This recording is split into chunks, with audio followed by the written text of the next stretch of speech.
Alrighty, I think we are now live. Friday night, and we're back on the old live streaming. I've just got all sorts of things going on. So welcome to the Captain's Vlog. Got a special guest on tonight. We got Joe at Huck tuned on, and tonight we are going to be discussing hub swaps and brake swaps and variations thereof for 6th Gen Civic chassis in particular. This idea for this stream came about after Kurt. He's got a channel. I'm not a mechanic, but he's in our Discord group. He asked some questions regarding some hub swaps, and he bought a hub swap from a car that was for sale recently. And when I watched his video, I was like, oh, I'm not sure if he's been done. I don't know if he's been missold something here. So the conversation turned to talking about the differences between DC2, MB6, EK4, and all of the rest of it. So a load of research got done, and I knew that Joe was doing a lot of research on EK9 differences to EJ9 and stuff like that, because he's a lucky boy. He's got access to quite a few bits and pieces. So we thought, fuck it, let's have a little get together on the live stream and pull up some information, some measurements and some data, and basically just go through the ins and outs of what are the right things to be doing on your hub swaps and what are not the right things to be doing, essentially. So welcome, Joe.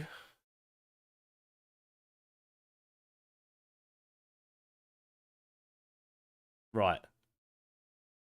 Yeah.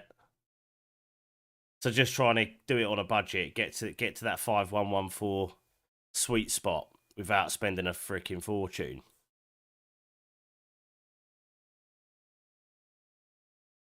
Yeah, it's hard, isn't it? And not only that are they hard, they're bloody expensive. So I mean, I don't even know what does a normal, what would a 5-stud conversion, like full EK9 swap, all 4 corners, what are they running at the minute on the used market in the UK?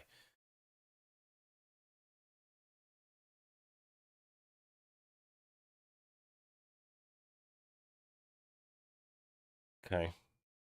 That's actually not as ridiculous as I thought you were going to say, if I'm honest, given how everything else has gone over the last sort of couple of years or whatever.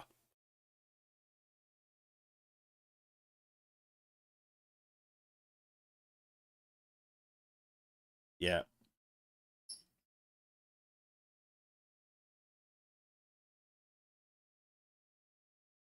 Yeah.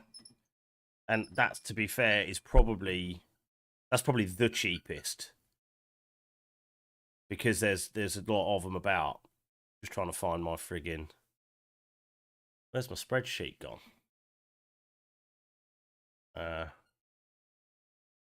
Open recent.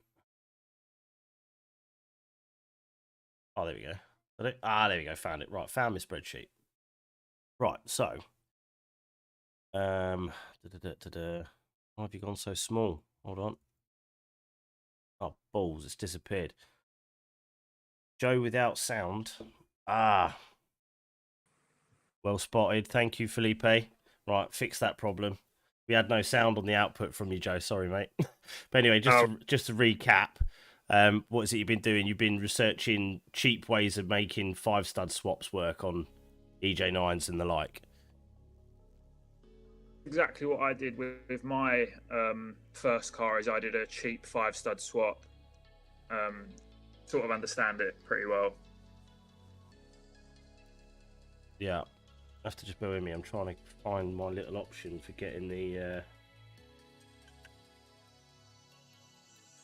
chat highlight. Hang on one sec. I've got to make this work because this is kind of useful. So MS Edge.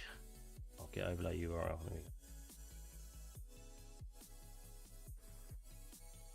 Okay.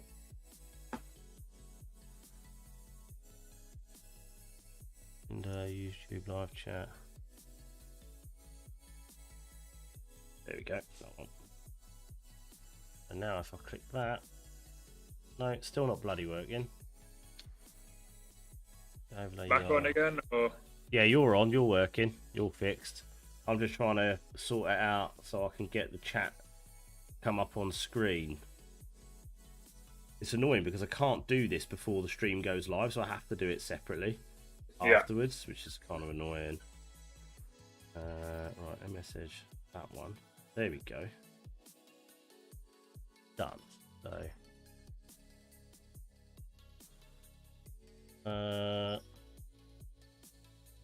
test. What's going on here? Probably not working. Right, it'll probably work when someone makes a comment anyway. Right, that's that sorted. And I've lost my spreadsheet again, so completely unprepared. But we will find it. Right, there we go. There's my spreadsheet on the screen. So I can now flick to that one there. There we go. Why is the chat highlighting the way? There we go. Right, so this spreadsheet, Joe, I put together the other day. Yeah. And basically what I went through to do, let me see if I can get that in the middle there. So I went and found first thing I did is I went and found all of the OEM Honda workshop manuals. You know, the PDFs that you can find online. Went and found a load of them, and got another screen missing here. What's going on? Oh, the technology is not playing ball here tonight. There we go. Right. So I went and found the original Honda manuals, and my area of sort of research was centered around the MB6 and MC2 chassis, because that's what I put on my car. So if anybody doesn't know, I've got MB6 VTI, which is the European 5-door Civic. The rear trailing arms are an odd one out. That what happens with those doesn't seem to happen with any of the others, as far as we can tell. And it caused me a world of pain. And I bought a set of wheels, put tyres on them, put them on the car, and went, shit, they don't fit. Why don't they fit? Can't work it out. Like, everybody running Civics have got ET30, ET35 offset wheels on a 7J and having no trouble. They're all going clean up inside the arch, no issues whatsoever. I get a set of ET30 wheels, put them on my car, and the damn things are sticking, you know, several millimetres outside the wheel arch. So, no bueno. So, that's where I started looking at that. So I started looking at things like overall width, track width of the car, and then I started looking at all the other models. So we've got EJ9, DC2, they're kind of the main ones. I've got a few pictures lobbed in here as well. But then also on this other side, I went and I wrote up all of those details. Let's see if I can zoom in, make this a bit bigger. There we go. So in here, I don't know if you've got much of this data, whether yours is more practical research, is it, Joe? You actually taking the parts off the cars and getting the measurement tools out and figuring out what's what from that? So initially what happened with me is I was 5-stud swapping an EJ9, but the stuff I bought was all rotten. Right. So I ended up looking at other bits and bobs I had and seeing what bearings fitted on what and what calipers fitted on what, and that's how I come about sort of the cheap 5-stud swap. Yeah.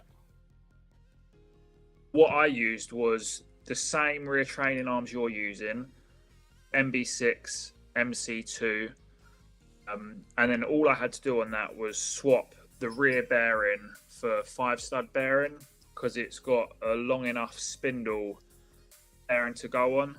Right, okay. Tried to fit 5-stud bearings onto some EK4 trailing arms I had. The spindle was just way too short. Right. So I couldn't use them arms. So, I mean, obviously, the other benefit is the MB6 MC2, they come standard as 262. So it's got the correct size rear calipers on. Yeah. So I'll get is bearings and a set of discs, and that's it, to 5-stud swap the rear using them. Because the EK9 and the DC2, they all came from the factory with 262 discs and the correct caliper and all that anyway. And the only other car that we know that came with that's a relatively simple swap is the MB6 MC2 variant. I don't know of any others that came with a 262 Honda setup on the back. No, I don't know too much about it, but I know one of the Preludes, or some of the Preludes, did. Yeah.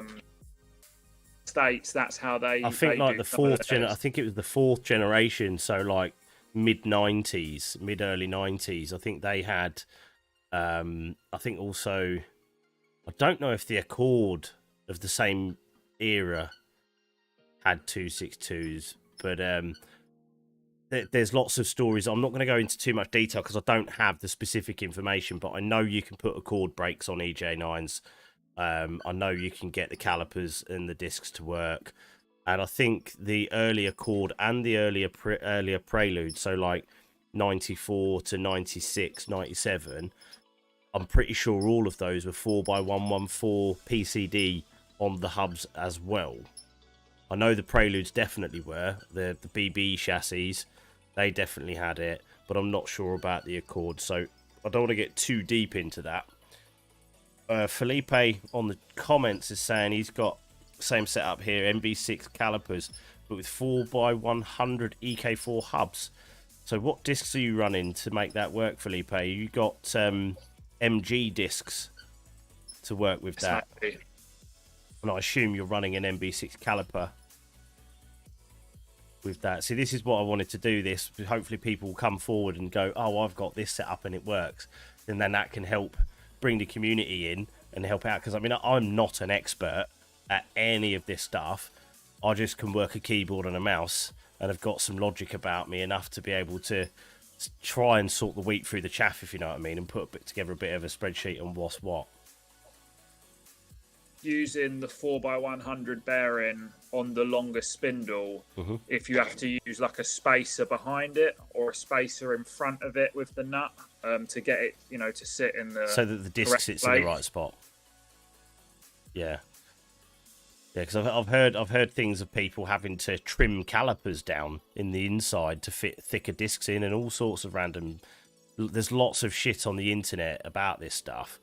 But what we want really, as dudes working on cars at home as a hobby, we just want shit that's going to work with minimum fuss, innit? I fitted the 5-stud swap on the front of the EJ9. So I used K9 hubs, obviously 5x114. And then I got myself some MB6 front calipers. And then when I fitted them, the disc was scrubbing on the carrier. Yeah. I can't remember what brand it is of caliper that does that with the carrier, but I just put some 3mm washers in between the carrier and the hub, and then it sat perfectly. So what caliper was it you had on the front? An MB6 caliper? Whether it's a Lucas one or a Nissan or whatever. Yeah, so called. There is a difference. Now, oddly, it's awkward because on the front you've got 282 discs, right? And on both MB6, MC2, DC2 and EK9 they all ran a 282 disc that was 23mm wide. That's standard spec. But I think it's to do with the offset of the obviously you've got the disc face and then the bell which goes over your hub. I think the thickness of that section varies and it pulls the disc in or out, and that's why I've heard of people having to trim calipers down to make the discs fit. Or I just use the spacer just to move, you know, that like that, so it didn't rub anymore. So where did you put the spacer? Actually behind the hub? Here's the hub.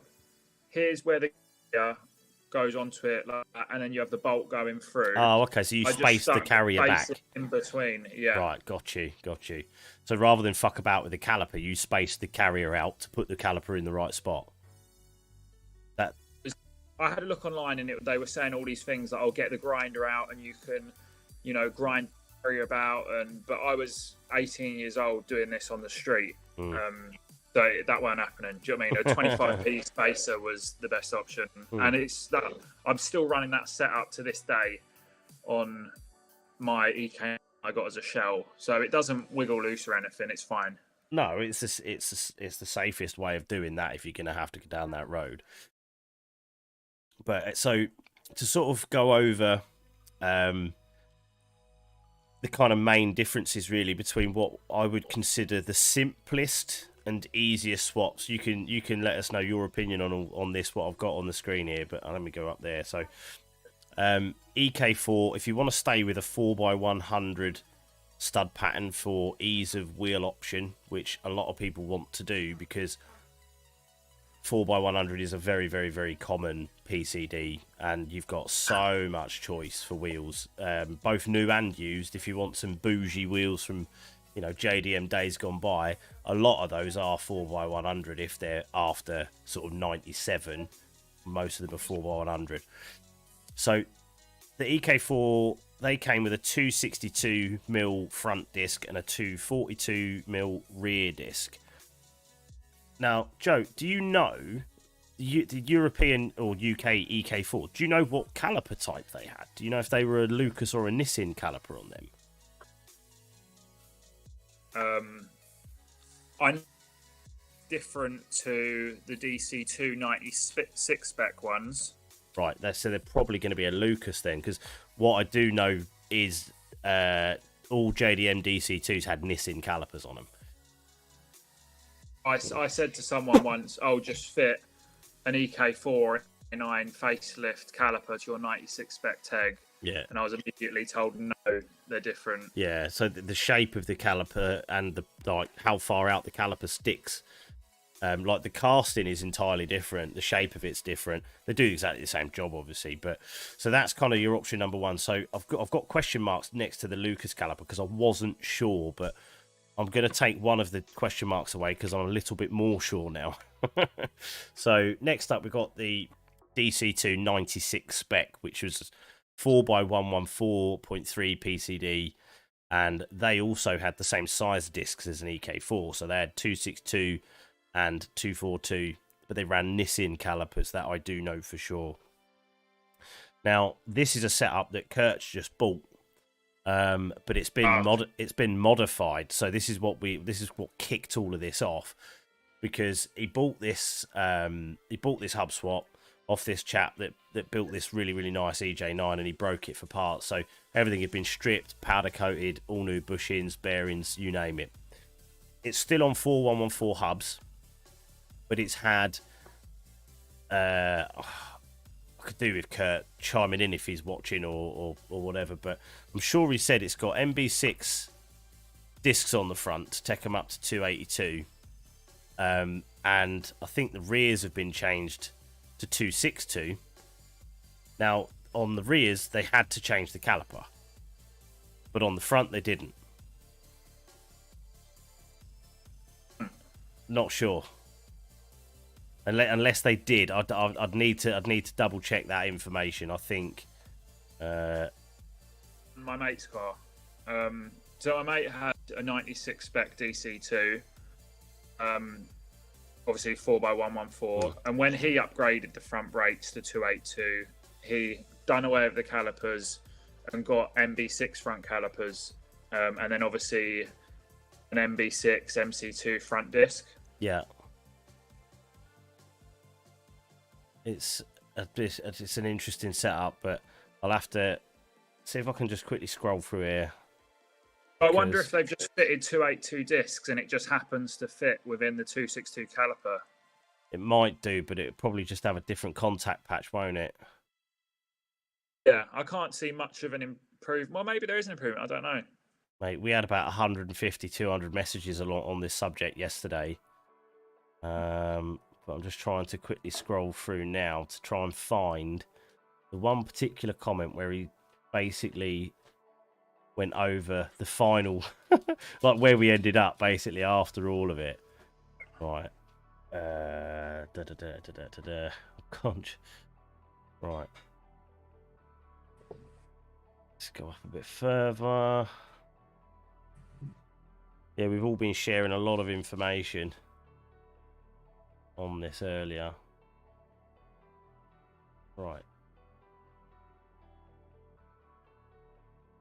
Right, okay, so it's a 96 spec rear trailing arm with an MB6 262 rear disc and DC2 EK9 caliper. Yeah, because the MB6 Harrier wouldn't have fitted with that caliper. So what's he got on the front then? Need Kurt to chime in if he's knocking about, because I can't remember what he said now. Well, I could have swore he said he had 282s on the front. Because if That not, must be using the MB6 caliper, I'd say. got to be, because he's going to have some serious brake bias issues if he's got 262 front and 262 rears.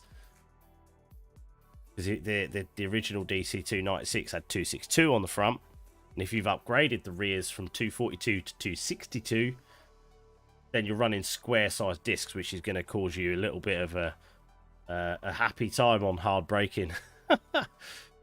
So what we got in the comments? So Felipe's come on. Same setup here. MB6 calipers 4x100 EK4 hubs. Cool. And MGZS discs. 282 front, 262 rear. Right, I heard about that. So that's how you keep the 4100 but get the bigger size. Well, I believe you can use Cooper S front discs as well, or just Mini Cooper. It might be. Aren't they 300mm though? The mini ones, were they? Cooper S, I think just the normal Cooper is 282 front discs. Ah, because going off topic from what I've got written down, in fact, there is a way of using EP3 calipers and mini discs, I believe, but I don't know the ins and outs. Sam Kidney's the boy for that. He was telling me something about that. Oh, here we go. He's on the chat thing. Right, hang on. See if we can get the doodah to come on screen.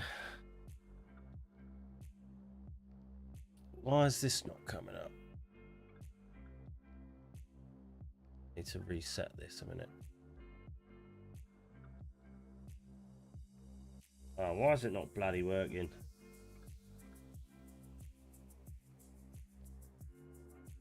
Right, need to change this. Sorry about this, folks. Technical issues. I'm not professional at this shit. I just like chatting a lot. Chat highlight.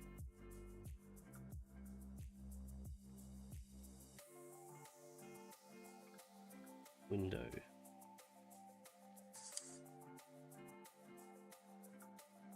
Can I do it as a URL capture? Media sort.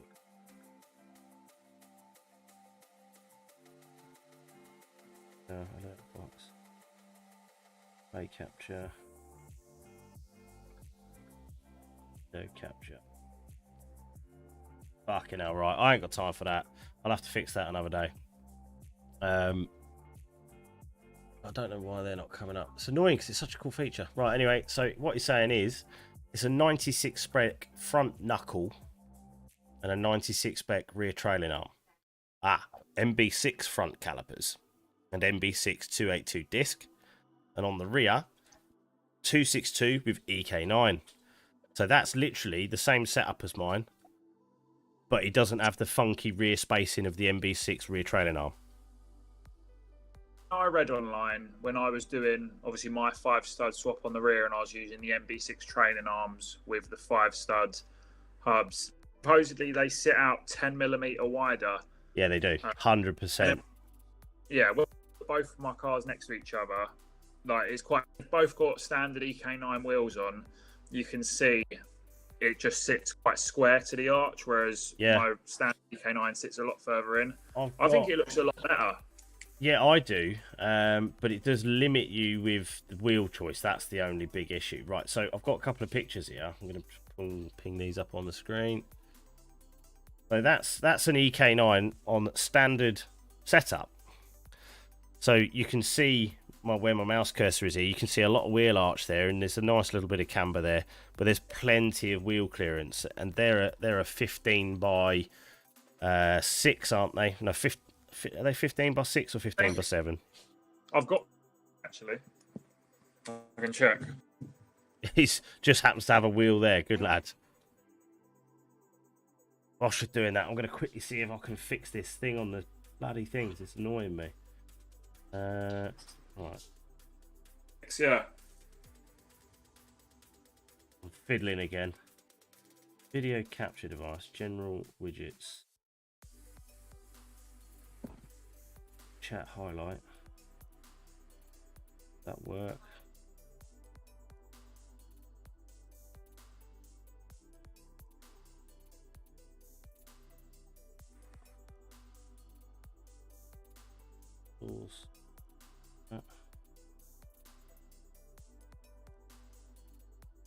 that doesn't bloody work. Look at that off.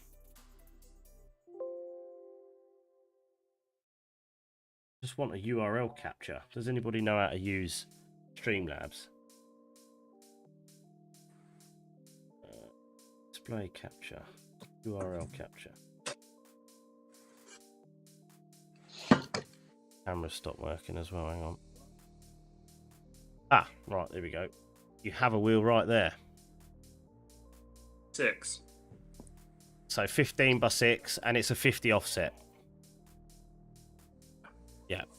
So what did I have down on my sheet for that? Yeah, 15 by 6 ET50. That's what I had on the sheet there. So come back to that image then. Oh, I'm on the wrong bloody thing. Switch to that one. There we go. So that's a 15 by 6 with a 50 offset wheel. And then if I show you a picture of my car, this has a this is a 96 spec DC2 rim. So it's the same spec. It's 15 by 6 ET50. And you can see how far further out the tyre and wheel is sitting compared with the standard car. Let's see if can I get pictures side by side? Am I smart enough to do that? Bosh, there we go. Oh, let's move that one across there and down. That one across. So you can see there's a very, very notice. I mean, you say 10 mil. I'm not convinced that it ain't more. Just say that EK9 is on standard camber arms and it's just tucking. Do you know what I mean? I think if it had like its camber set up properly, I reckon it would be sitting a little bit closer. Well, I don't know. The setup sheet that I got when I had my car geometry done, it's 2.4 degrees rear camber. So that Civic must be running like 3.5 on the back or whatever. But it's weird, isn't it? It looks like it's got loads more camber. It might just be the angle the photo's taken at. I don't know.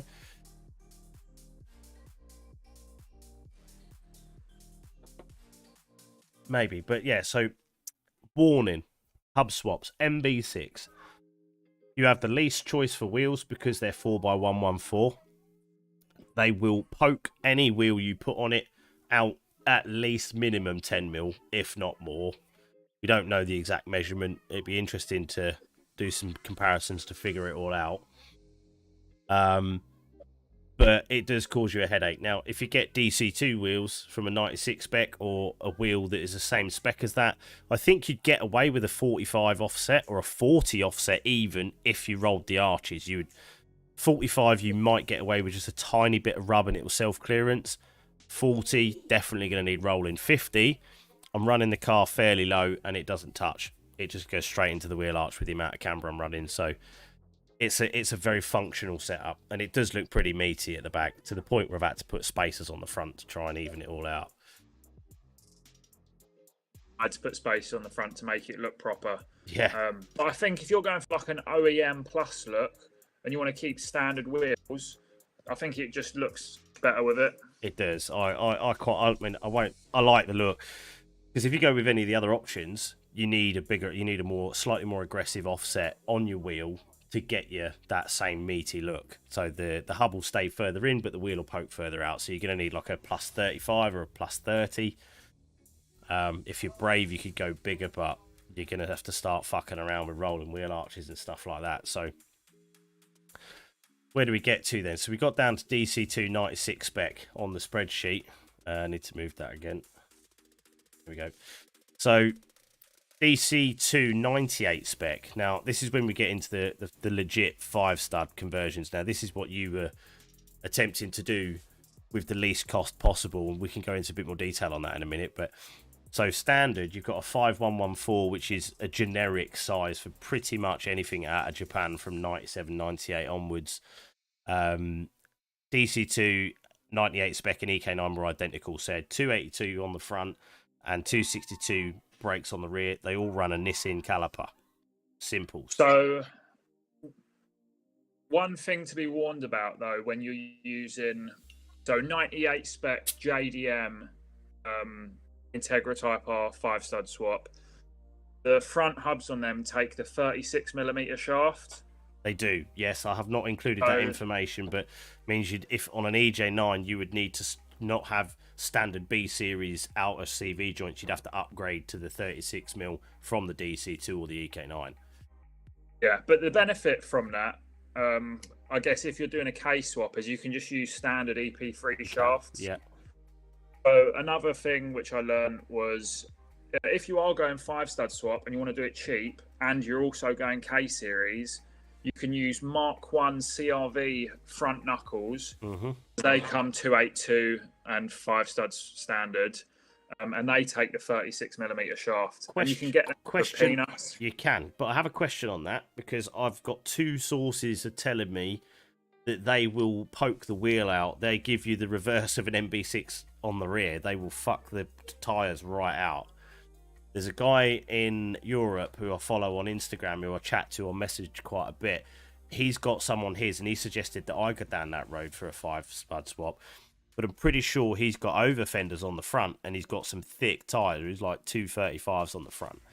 And then another chap that I was talking to tonight, Teg Boy on Instagram, he also mentioned that he's seen a car that had the CRV knuckle and had excessive track width on the front as a result.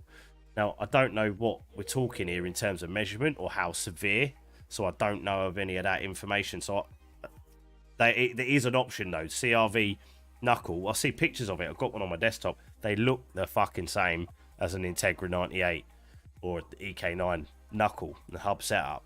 So I don't know if you've got more information on that, Joe.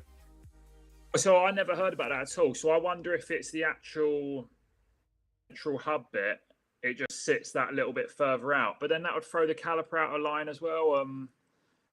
I don't know. That's something you'd have to get them side by side to look at, because I just don't think on the internet you're going to find. No, and this is why we're here tonight, is to try and dispel some of the myths on the internet with first-hand experience of what does work and what doesn't work.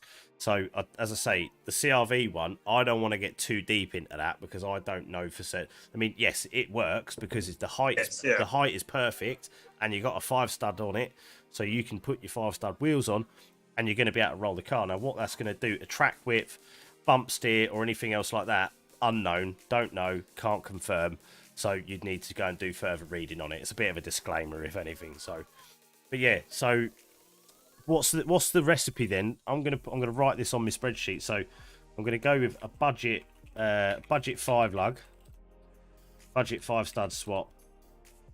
Your research suggests the parts required would be what I did on the rear. MB6 rear arms, wasn't it, to get the bigger spindle. With MB6 carriers and calipers. Right. Obviously, you need to use EK4 or EK9 handbrake cables. Yeah, that's pretty universal across any of them, isn't it? I think if you're running a hatch or even a coupe, even the handbrake cables are the same, aren't they? Just between drum and disc, obviously they're not the same. Yeah. No, that's right. I had to swap mine out. Top tip also, you can actually use MG ZR handbrake cables, but one is slightly short. They work because I have them on my car, and it passed MOT with equal braking on the rear brakes because I watched it. But they aren't the perfect fit. They work, but they are not perfect. Right, so EK4 brake handbrake cables. That's a winner because you just know that they're going to fit, they're going to work. Honda OEM and you can get quality. them new. You can buy them brand new still because it's a service item. So that's a fucking winner. Obviously, you need to get standard 5 EK9 DC2 rear wheel bearings. See discs. And then 5-stud 5-stud discs. Well, they don't have studs, but you know what I mean. Discs for 5-stud. The EK9 rear wheel bearings, you can buy them brand new from Honda or from part suppliers. There's because I think there's a couple of different variants of aftermarket ones that you can buy as well, which are the Honda OEM spec. So it's a pattern part for all intents and purposes, because I have looked at these. So that's got the rears sorted. And on the front, what you're doing, you're just getting a well, you could use a CRV, but again, we don't know what CRV front knuckle. EK9 front knuckle. I used MB6 front calipers. Used to be able to buy the actual center bit, so the 5-stud bit of the spindle, which you press into the bearing. You could buy that new by itself. I think you can. Well, if you can just press that into your standard. Yeah, you just get a DC2 EJ9 ones. I'm sure you can get them on Jap service parts. So if you can buy them new, you can just use your standard 262 front knuckle, press that into it, and get some MB6 calipers. See how good his search is. Really nice guy, actually, this Jap service parts. I had an issue with... Yeah, there you go. Look, you can buy them brand new. Oh, that's a rear... Oh, there we go. So rear wheel bearings. Look at the price difference, though. NTN, which is like an OEM spec brand, 118 quid a side. Or you can get the GMB ones, which are £60 a side. Oh, that's for Integra. See, why does that not say... Why does that... Right, that's weird. This one here says DC2 and Civic EK9 5-stud. This one here only says Integra. So I wonder if that's a... No, it can't be, because it's 5-stud, so... Has to be the same. At the front or the rear? These are rears. I found fronts online, though. I have found fronts online. I get paranoid for time when I'm on a live stream. I feel like people don't want to sit around and wait for me to find shit, but I'm fucking certain that... Let me open another tab. Another window a minute. I might have them in my eBay. Let me go and have a look, see real quick, see if I've got them sitting in my watch list. But this is what I do with my life. I sit and I research stuff and try and find shit that I can buy down the line. Right, watch list. All items you're watching. Loads of Mazda MX-5s. That's interesting.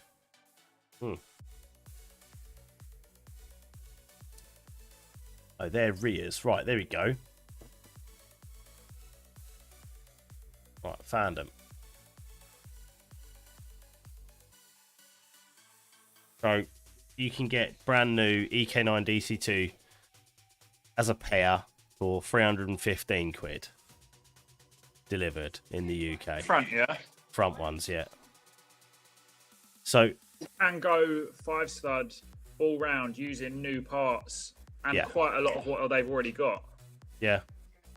I think if I was to do it, and I'll be honest, if I do change my hubs for anything, it will be for a 5.114 setup. Few. Really easy.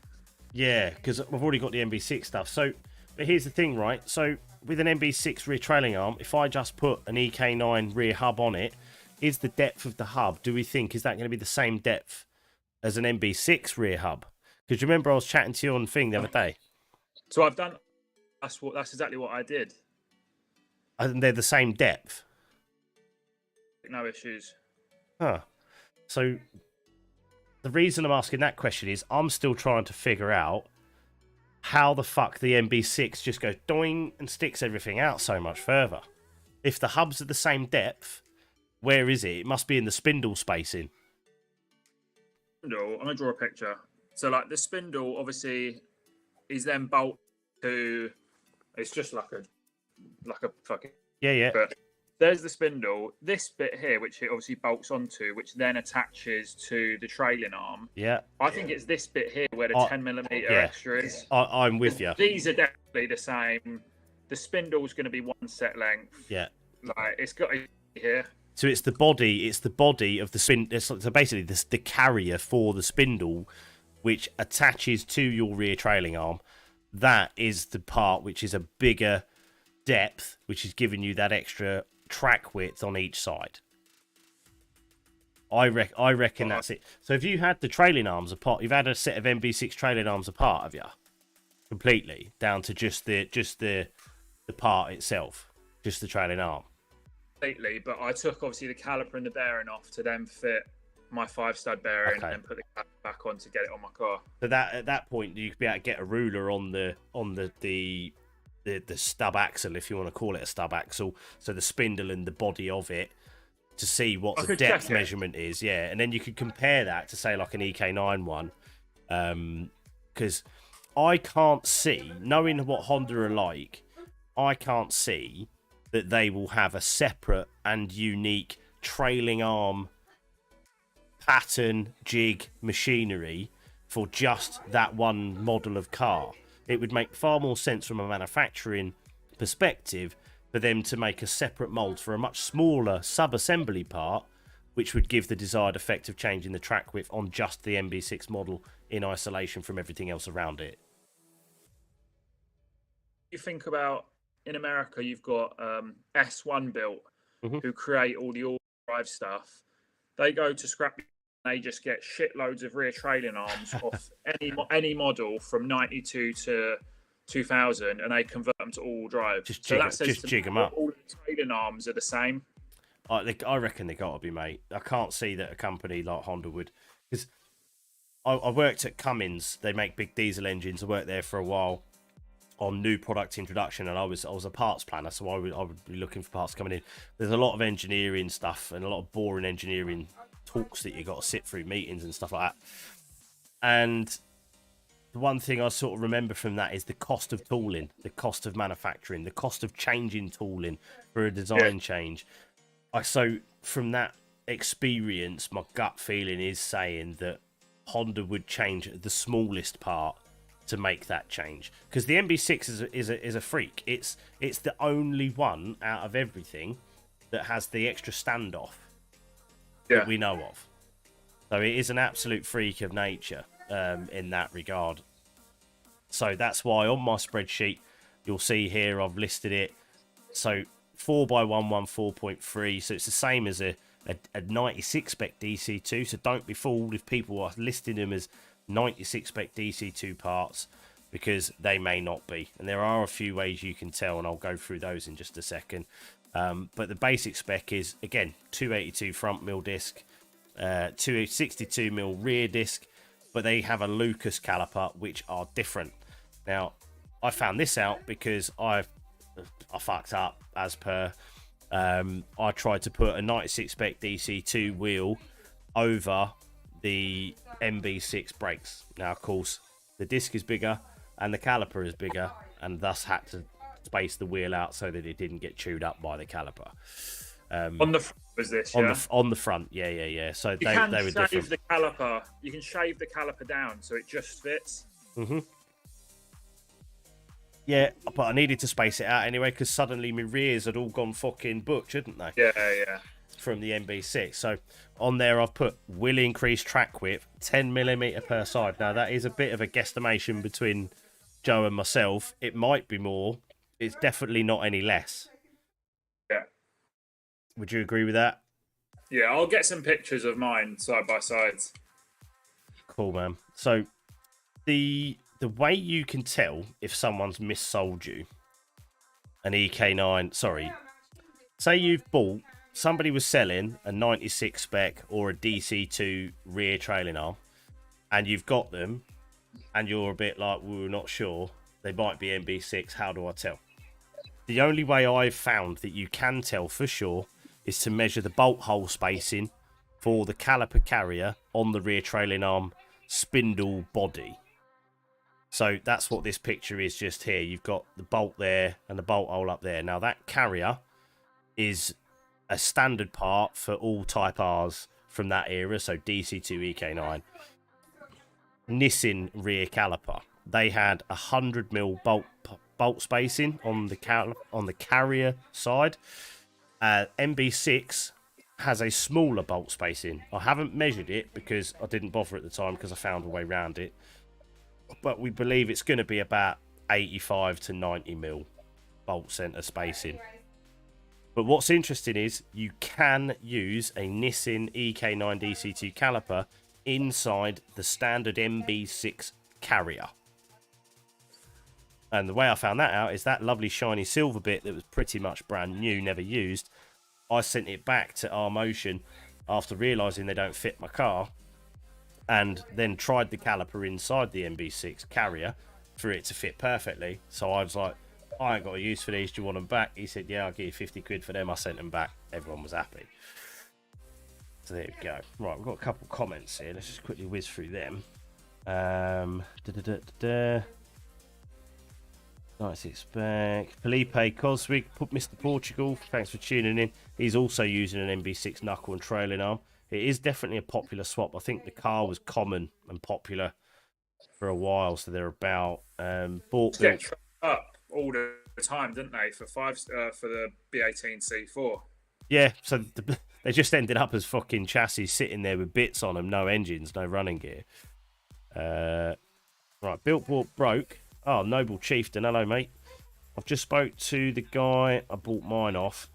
I have MB6 rear trailing arms with DC2 5x114 hubs fitted to them and DC2 fronts. Okay, cool. So that's kind of what we was talking about a minute ago, isn't it, Joe? That's not a bad way of getting into a 5-stud, really, and you get the extra track, you get the free track width, if you like, on the rear end by having the slightly thicker spindle bodies. I'm going to go with that theory. I reckon we're onto a winner there. I think the spindle body is bigger, and that's what's generating the extra width. So a bit of free track width there. So Brock says, "Let me know. I'll let you know when I get a CRV." He's talking about getting a CRV, man. He wants to do some off-roading in a family dad wagon, I reckon. What we got? Type R Twix. Hey, buddy. How you doing? Felipe Coswick says the spindle is a little larger. I have one in my front. Do you need the dimension?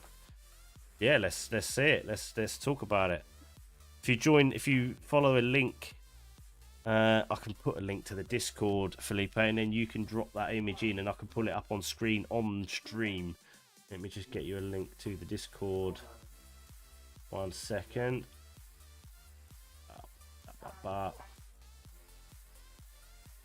I can't speak whilst looking at other stuff. I'm too old for this stuff now. Invite people. Hidden. Use copy button. Copy button. Right, there we go. So, sign into chat. Fucking hell, I need 5 screens. That's what I need. YouTube. There we go. I wish I could get it all working. Oh, that just comes up on the screen anyway. There you go. Hello, Rob. Flawless Culture. He says, what rear trailing arm do I need for my K-Spot DJ9? He. I fear that's a bit tongue-in-cheek. He's probably got a Five Guys burger hanging out of his chops as we speak. For yours, mate, just go with EK4. Bosh, done. Or leave the drums and get a fucking hydro for the drag racing. That's probably not a bad shout. I have problems with drums, like not enough stopping power, really. They work, drums. They do the job. They just have to reset and yeah, they're just from a maintenance perspective, they're a bit more hassle than a lot of people want to do. I think if I'm completely honest with you, though, mate, I think it's more about looks. Discs just look better hanging off the back axle compared to a drum. I mean, you look at some of these. I mean, Jesus, prime example, Boosted Boys, Kyle Boosted Boys. That thing run 9s. It's got drums on the back. You know, that was the equivalent. I think it was a DX in America. It's the equivalent of an EJ9 over here, which is the poverty spec shopping trolley. And he's put a fast engine in it, and he's ripping mad times down the strip. Flawless Culture Rob saying, haha, just polished off the Five Guys. Yeah, gone for EK4. I think that's a good shout. Keep it 4100, especially for drag wheels. 4100 is probably a more common PCD for that application, I guess. But yeah, man. So especially drag arms as well. Like you've got a specialist, you know, drag rear setups where it sets the wheel back. Yeah, they always seem to be 4x100. Yeah, I think they're pretty common over there on that stuff. They just tend to run that same one. So that's kind of, it didn't take as long to get through as I thought, to be honest, but they're kind of your main, this is your main staple of what's available for people to go and buy. There are, you know, the first two are pretty straightforward. These are just going to fit, they're just going to work. As long as you get everything with it, you're not going to have any trouble, and you can run just about any fucking wheels you like. The 114 is a bit more limited, but at least with a DC2 96 spec 114, you can get away with running a bigger offset. So it does open up a few more options to you, because if you've got MB6 4x114, as you can see on the picture of my car versus that one, you've got not a lot of space to work with if you wanted to get a decent offset rim on it. So you can only get away with like a 45 at best, really. Wrong fucking button. It's off screen. Go away. And then your five by your Type R swap. That's where my money's at. If I was gonna bother to change anything around my hub swap with what I currently got, that's where I would go. I mean, swaps as well, like fitting a 1-inch master cylinder as well makes a massive difference. Like, good place. we could probably make another episode out of this, because there's a lot of differences among the brake boosters and the master cylinders themselves as well. And I know this through first-hand experience, because I bought all of the wrong shit and then had to change one part, change that one part, realised that one part wasn't compatible with the fucking other part, and then ended up having to replace everything twice. Different, like the orientation of the bolting of the master to the booster's different, isn't it? Yeah. So I had an MB6. So the story goes, I bought an MB6 1-inch master cylinder upgrade, okay? And it came as a booster with a master cylinder bolted to the front of it. Happy days. Yeah. Stuck it in the car, left the car for, 18 months, whatever it was, whilst I was getting it all ready to go. And eventually we found that the master cylinder seals had all blown out, so I couldn't bleed the brakes, and it weren't working. It was just pissing it all over the place. So I was like, bugger, got to buy a 1-inch master cylinder. I could only find MB6 style Lucas ones on the aftermarket, and they were hard to come by, and they were very, very cheap, and I was a bit weary of them. So I was like, fuck it, I'm going to go to Jap Service Parts and buy an OEM Nissin DC2 1-inch master cylinder. Part arrived, I go to put it on the car, and I'm like, fucking hold on a minute. Them bolts are go this way on the DC2 one, but the MB6 one, the bolts are clocked. They're like 2 and 7. They're like clocked on an angle. Not only that, the hole spacing is different, isn't it? It's like 10 or 15 mil out different. So I then there's no way in that. Like, there's no way of. There's no way around that. You've literally got straight MB6 setup that works, or a DC2 setup that works. And I think the main difference is obviously the Nissin and Lucas variation again. OEM ones for all MB6 MC2 models in Europe and the UK were supplied by Lucas. All JDM models, and I think also UK DC2s had Nissin.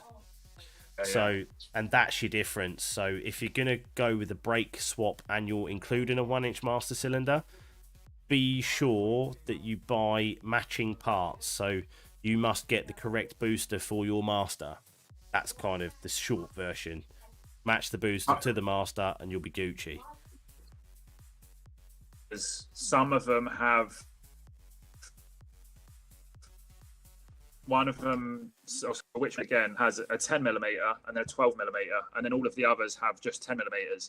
So I got caught out by one for 12mm, so then my line wouldn't fit, and it is a whole nother episode, really. It is fucking shit. It's a pain in the ass. But I can probably go through this spreadsheet and add some of that to it. What I will do is I could do with finding a website or something. I'm going to find a way of making this spreadsheet available to people. Because it has got quite a lot of information in there. Lots and lots and lots of conversations have gone on with various people. There's at least 3 or 4 people on the Discord server that have contributed to this. Joe, I've spent quite a bit of time chatting to this afternoon and previously as well, picking your brains on MB6 stuff. So thanks for that. So there's a bit of a collaborative effort gone into just pulling all this information in here. I know this has been done on forums before, yeah, so don't get your knickers in a knot, but you try fucking finding that information now in 2022. A lot of reading. Yeah. A lot of reading. A lot and of all reading. the images are missing now. Yes, a lot of the images were useful and they're no longer there. And at least with this, someone can come along, they can chill for an hour, and they can... See, the thing I find with the forum is it's all very opinionated and it's not very well articulated because one person may be better at explaining something than another person.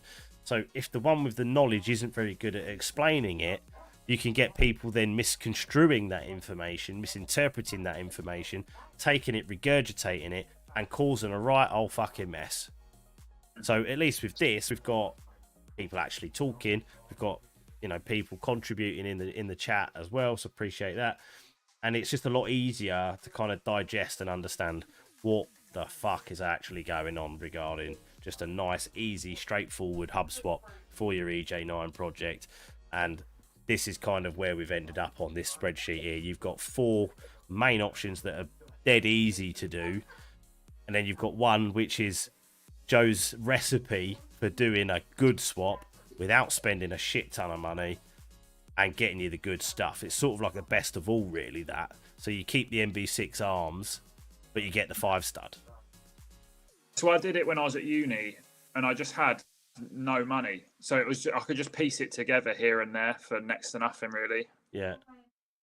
I think that's how a lot of these workarounds happen, mate, to be fair. Because I think when someone's got money, they're just like, fuck it, buy the stuff that's already pre-prescribed for this purpose.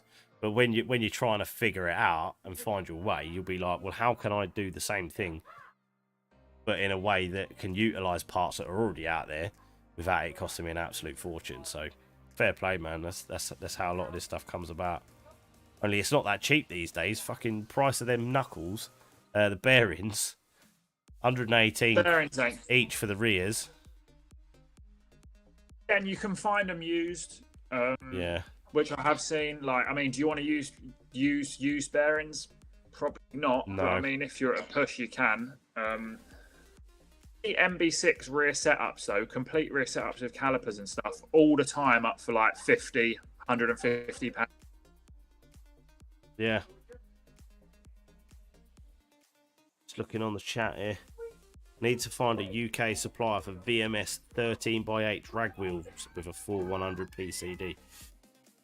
Good luck with that one, mate. I've never even heard of them. That's obviously a very specific drag wheel. But again, yeah, full 100 PCD. That's pretty standard. Now, the Noble Chieftain, built, bought, broke, owner of On a Mission Honda Breakers.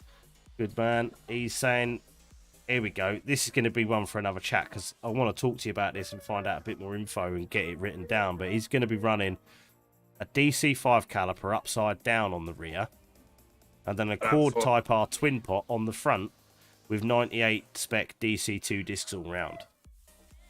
So that's going to be 262 rear, 262 9mm backs and 282 23mm front discs on DC front knuckle, MB6 rear knuckle, rear trailing arm, but with DC5 calipers on the back spun upside down and an Accord Type R twin pots up the front. That is a hybrid brake setup right there, and that's why I've not included that stuff in this particular spreadsheet, because that's kind of the more motorsport oriented niche options. There's lots of them. I think there's one with EP3, as I said earlier, EP3 discs, sorry, EP3 caliper and a mini 300mm disc or something similar to that. But again, I don't have exact info, so I don't want to go into too much detail on it because I don't know 100%. But that poor man's 5-stud rear swap we spoke about earlier via message, I think that's a similar thing where they use RSX, which in America, like the Integra DC5. Again, they flip the calipers and use them on the rear and some other stuff. What, they flip the front calipers onto the rears? or they're using the rear calipers, but they're just... flipping them side to side. I don't know the ins and outs. It's something to do, yeah, something like that. Oh, it's nuts, isn't it? Like, who the fuck goes, I'm going to get that caliper, I'm just going to try it upside down and see if it works. Like, how do you figure that out? I'm guessing someone just had them lying about and got the ruler out and went, hold on a minute, them bolt spacings are the same as that carrier over there. It must be like that, surely. Down to like bleeding them though. I just wonder where the nipple is on them, because obviously if the nipple's at the bottom or whatever, you get top. I just wonder. I don't know if it's in the center or. Yeah, there is also, actually, I put up here in my little notes here. There are Porsche Boxster options as well, and I think there's something funky going on with them. You have to flip them the other side or something or other. But I've even written there. And others also possible, but no info on these. So I don't have the full information on how you do that stuff to put it in here. So, but I just want to quickly touch on something, right? The MB6 and the MC2. Look at the front and rear track width. So we've got, let me move this spreadsheet. There we go. So we've got 1465 front. So I'm talking about MB6 hatch now. 1465 front. 1465 rear, so you've got square track width, right? The aero deck, which is the Accord, the Tourer or the Estate or wagon, whatever you want to call it, 5mm wider on the back, yeah.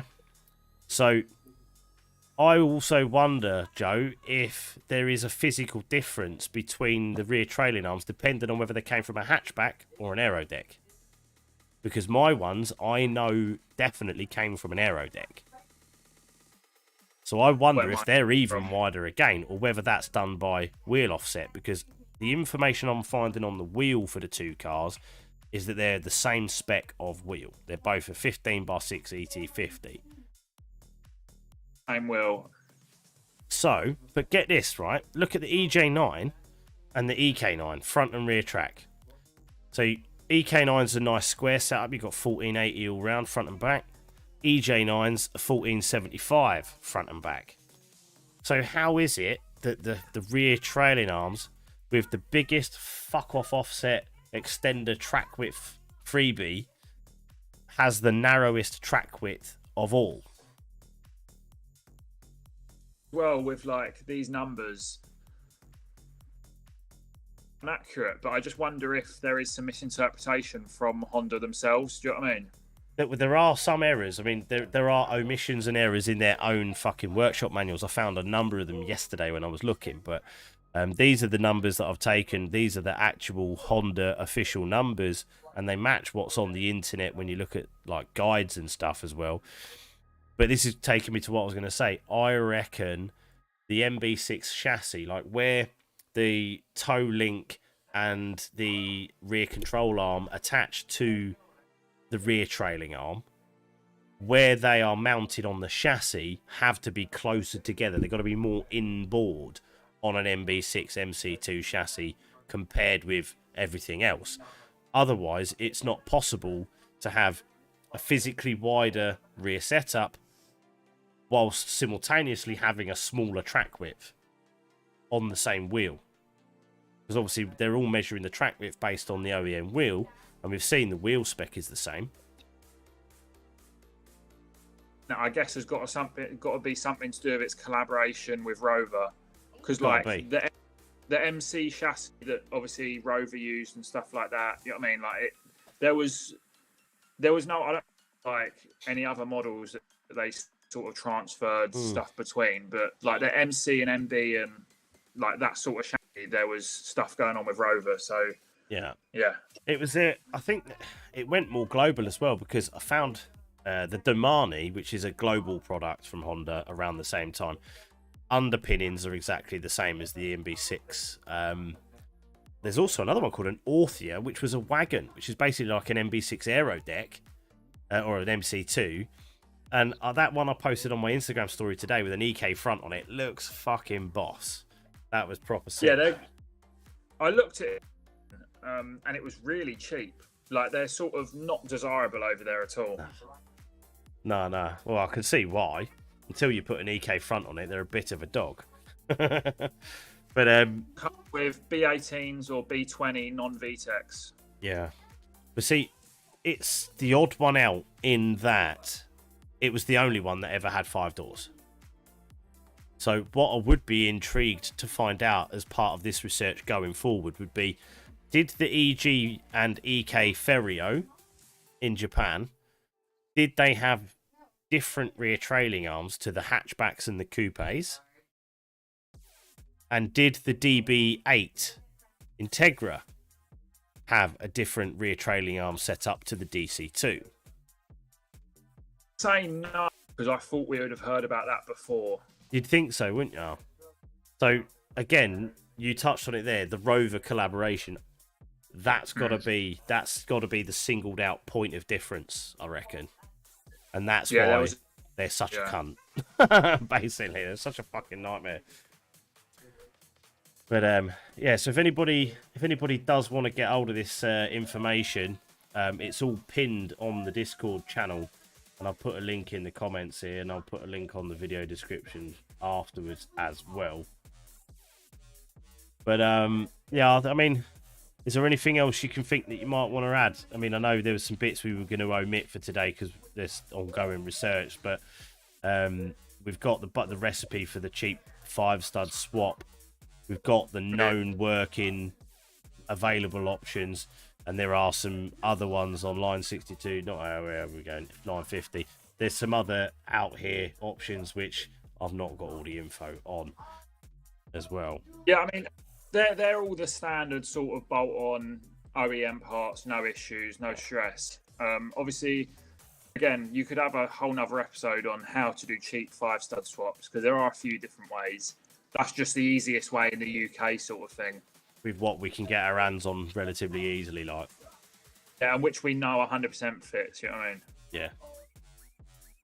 Well, that's awesome, dude. Well, I very much appreciate all of your input, Joe. Appreciate you sharing your research and your findings with us all. Talk to me about your cars at the minute. What's your fleet looking like at the minute? Because you had a bit of a giveaway going on at one point as well, and you've got a bit of a parts car EK9 that's going back together. And I've got a pre-facelift EK9 and a facelift EK9 RX.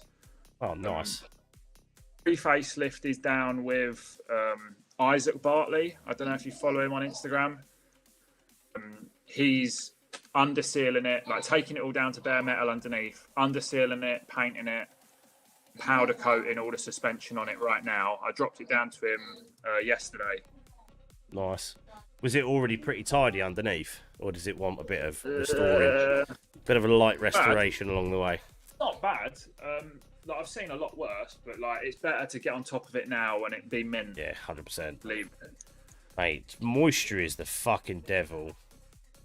See some pictures now of what he sent me. Sweet. And then the facelift one, I just don't know what I'm doing. A lot of work still. It's the rarer car. It's the rarer car. That's the one you want to be doing, really, mate. It's got no paint in it. It's got no paint. And is that the one that's got patches of colour all over it? I bought that as a bare shell, like nothing on it at all, and I've built it up from nothing. There's a lot right about it now, but there's a lot wrong with it still. Whereas the pre-facelift one, it's basically a standard car. It's a complete OEM original car. Because again, like we discussed this, the amount of differences between EJ9s and even EK4s, EJ9s is insane. And like you can't just use, seat belts out of an EK4 because they just straight up don't fit. Cause it's fucking different. Yeah. Because of the mass weight savings, isn't it? It's wild. I don't know, and then you look in like America, they use the same style seatbelt as the EK9s. Yeah. Like the single point front attachment. It's bizarre. It is bizarre. Talking about American differences, right? The rear number plate surround on every single hatchback is the same part number as a JDM EK9 rear number plate recess, bro. Right? People were selling them motherfuckers 300 quid. In America, the scrapyards are probably full of the fuckers, which you can pick up for $5 each. So I paid like, I think it was like 70 quid for one with a broken tab. Little did I know I could just message someone in America and they'd get me a mint one. Yeah, for next to nothing. That I mean, also not forgetting Australia, Thailand, Taiwan, Japan, and New Zealand. All of these markets had the same JDM. I keep using the fingers. JDM, bro. It's just a fucking rear number plate recess. Like, I actually have one on mine that came from an EK9 in this country after it had been imported, but it was just because it was a bundled in deal with a boot lid that I bought. Yeah. And I only bought the boot lid. It's an EJ9 boot lid. It's not a special boot lid. I bought it because it had been repainted and it was a lot tidier than the one I had. And I was going to the guy up north to buy bumpers off him because they were cleaner and nicer and freshly painted. And he's like, do you want this boot lid as well? And I'm like, oh, I don't know. And you know what it's like when you go to buy a part and you got money burning a hole in your pocket. And you just like end up coming back with shit that you didn't go there for. So I came back with not only the bumpers, but I had the boot lid and the the boot lid plate recess as well. So yeah, pretty crazy. That like other countries got that we didn't was in all of the facelift models. They all got doubled in center consoles. That sucks. I hate that because our single DIN ones were shit. And because they've all got the rotary dial AC like the HVAC stuff's all rotary dial like the JDM EK9s, isn't it? Do that conversion is pretty massive. It's just something that we didn't get it because it will cost you, $600 to $1,000 to do that conversion now if you wanted to. So you know the EK9 dash panel, right? So to change from hot to cold, is that got a motor on the cable? I assume it's got the same valve in the engine bay and the same cable running to the dash, but I presume the dial has a motor operated lever to push and pull on the cable. Is that right? It's got it works is all your AC controls and all that sort of stuff and your valve controls and things like that. Mm-hmm. It's all got little electric motors that move the valves. Yeah. It's where our ones are all mechanical. Yeah. So people think it's as simple as, I just swap out the fascia unit and it's done. Yeah, no, it's not. Like, you've got to buy the double DIN unit, the full dash wiring loom with all the electric motors, and then even you've got to cut your fucking dash to make it go in. Or you complete double DIN dash with the double DIN vents and the double DIN fascia and all the wiring. And is it people? Probably not, but I think it looks a lot better. I agree it looks a lot better, but I will tell you quite happily, no way am I getting involved in that. Yeah, behind me.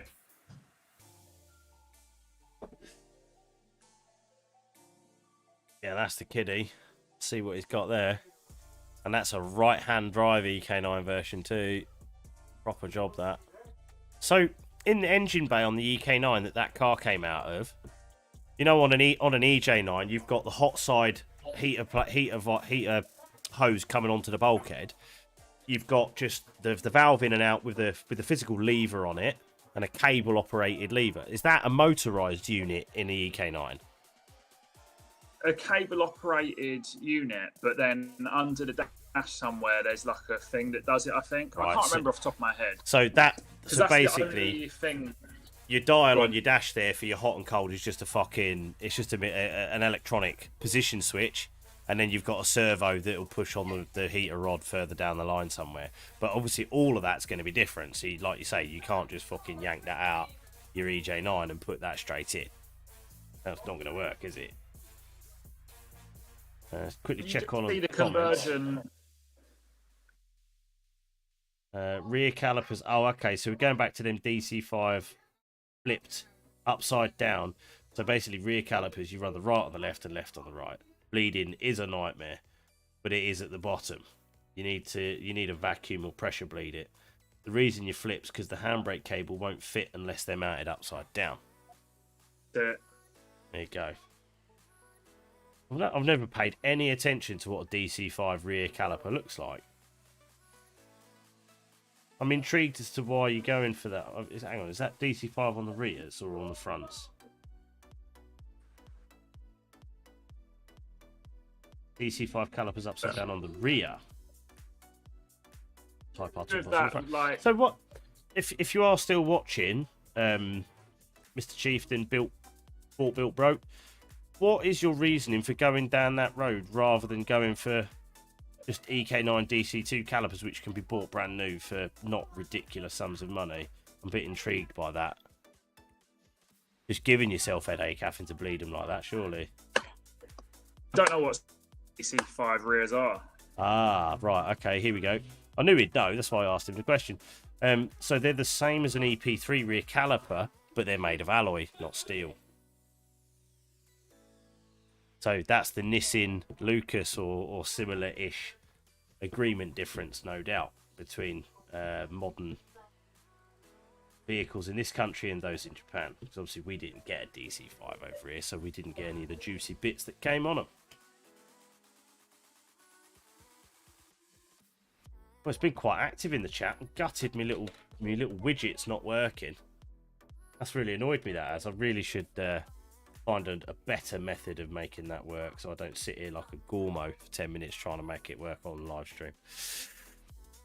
But if there's any questions people want to ask, chuck them out there. I'm sure me and Joe will have a crack at answering them. Or if you want to join the Discord server, there's a link in the chat. I'll also put it in the description. You can come along and drop your questions in there, and there's a bunch of guys in there now. We've got 4 or 5 guys that have all K-swapped their own cars, so if there's K-series specific questions, we might be able to help. There's a good chance we do, and a couple of the guys have done other stuff as well before, all Honda related, so there's a good bit of knowledge and experience gained from actually doing rather than reading forums and regurgitating other people's shit, which is always useful. What else we got? Not going to get into that. Fucking eBay listings telling you the wrong dimensions for shit, because that is a pain in the ass. So there we go. I reckon we pretty much... Track set up. All the camber. Like... No, I mean, not... What do you mean track width? No. In all these weird ones, like, you know, EP3 front calipers and stuff like that. Yeah, they work. I mean, there's a place for them, and I think a lot of the reason people do this stuff is because there is an advantage somewhere. Like, I don't know where, and sometimes people just see something on the internet and they just go, "I fancy doing that." Like, what I'd like to put on an old EJ9 would be FN2 calipers, because they've got the fucking Type R stamp on them, which is just a bit different. Like, you didn't get that on the EP3 or any of the others. It's a unique feature. Actually, no, I think... Didn't the Accord Type R have Type R on them? I think... No, like, I think it was like the Premier Edition EP3 might have as well. Oh, did they? They did get it. Right, okay, cool. Not expert on EP3. But yeah, so that'd be something I'd be interested to do, because it's like... There's a bit of embellishment, it's a bit more of a mod, if you want to call it that, you know what I mean? But in terms of braking performance, the difference between a 282 and a 300 in a car as light as an EJ9, I'm not sure how much of that extra performance you're going to receive on the ground. Oh, I really need to fix my comment machine. Right, hang on. He's in. Right, the reason he flips handbrake cables, they are the same as if we made of alloy. I went for them because they are what came with the hub swap I bought. Fair enough. Can't say no fairer than that, dude. Premier EP3 had them, and they are the exact same as FN2. Right, fair enough. See, I love this shit because we're all learning. So FN2 and EP3 calipers, fronts, I assume, with the Type R embellishments are indeed the same. So that's pretty cool. But they're a 300mm disc, aren't they? I think standard they're 300mm, I'm sure. Again, so. Not put much time into researching none of that stuff because I don't own any of it, so I have little reason to. But there we go. So 300mm. That's pretty freaking cool. Did you send me some pictures, Joe? My EK9? Did you? I don't know. I totally forgot. I picked up my phone and started looking something. I'll do it now. Pretty stripped down at the moment. He's sort of dropped subframe and was looking mint the other day, but it got absolutely filthy on the way down there. Oh, right. Wherever you took it, down south somewhere, is it? Plymouth, Isaac is based. Plymouth. Fucking hell, He does a lot of Honda stuff. His Instagram is it's me Isaac B. I wonder if has he got a company name that he goes under as well or something? I'll screenshot his Insta and send it to you. Because the guy that I bought my exhaust system from was in Plymouth. But I think I know who you're thinking about. A guy. He had a K20 EK9 race car that he retired, and then he broke it for parts, and I bought the exhaust off that. Bloke's Insta as well. Let's pull up the Insta. Oh, Bosch, Kelly PK. Nice.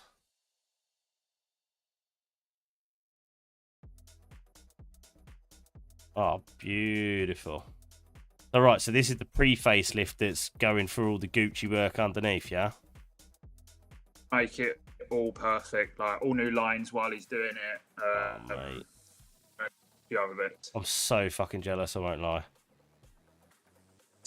It's not far off being like a perfect car, do you know what I mean? Hang on, you say really that, very did you say, late model. Am I looking at the right fucking car here? Right, so the first image you sent me, is that a pre-facelift?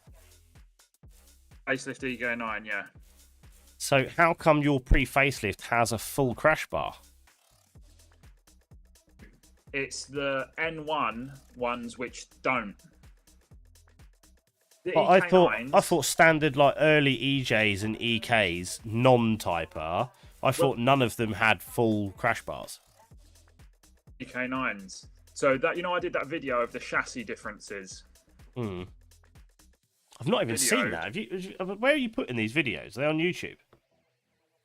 So I did. It's a really boring video. I'll be honest. We'll watch it, yeah, I'm sure. EK9s. If I just search Huck tuned, are you going to come up in there? Huck space tuned. 28 subscribers. Boys, we need to sort that out. Right, everybody go and fucking mob this channel right now. Should I send a link to the video about it? Yeah, drop a link in. Have you got the live stream up anywhere on a phone or something? Drop a link straight in there. How to? I'll just send it to you. Send it to me, mate, and I'll drop it where it needs to go. Cool as fuck. Right, look, anybody watching this now who's not subscribed to this lad's channel, we need to fucking jump on that shit, because he probably knows more about most of this particular chassis than a lot of people. Because very few people have had. Nerdy. Yeah, well, like, mate, I'm the same. That's why I'm doing a live stream on fucking hub swaps. Kurt loves it. I know that. He'll be loving it. But I think a lot of Honda guys, and not just Honda guys really, but dudes building project cars, once they get hold of something, they want to get into it and understand all the ins and outs. And these are the rabbit holes we find ourselves falling down. So it's all good, man. Right. I can't believe I wasn't subscribed previously. I'm going to press all them bells and buttons. Well, no, because this is it's quite niche. Like you say, nerdy. A lot of people say that as a negative phrase. I don't. I think that's cool. Being a nerd is great because it means you're a subject matter expert on something, which is better than not being an expert in anything and just being a twat. So that's all gravy. But oh wow. Facelift. There's a bare shell.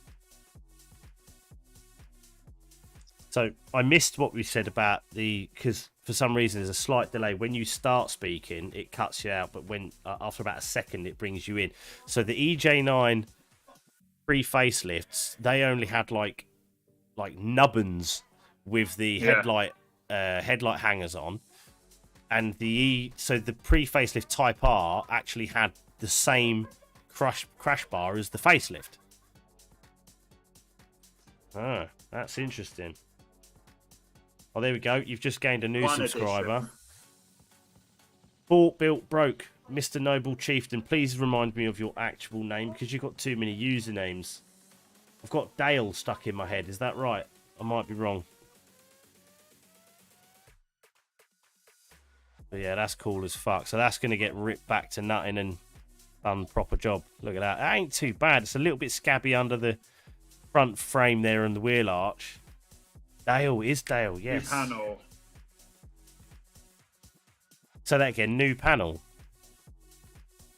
An EJ9, and I just drilled out all the spot welds, and I just sent the new panel down with it. So Sweet. hopefully it'll weld it on if it needs it. That is.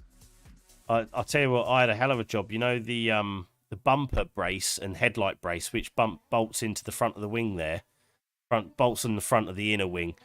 I had a hell of a job to get hold of those, and I eventually fucking got some from a breaker.